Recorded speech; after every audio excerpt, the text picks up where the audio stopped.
भेलपुरी वाला है, तो क्या करूँ? खिला दे। देख रहा है भाई? खिला दे ना यार, प्लीज ना, प्लीज ना। तो क्या है तू?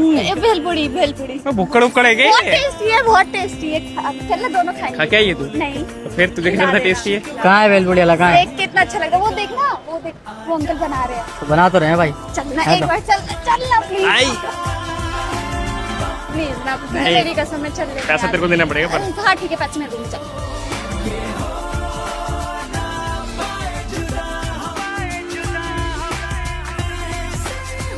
अंकल भेलपुरी कितने की है?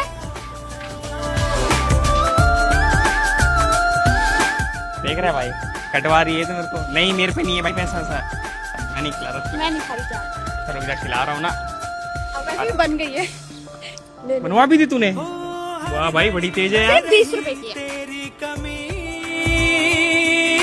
ले चली किस गली ये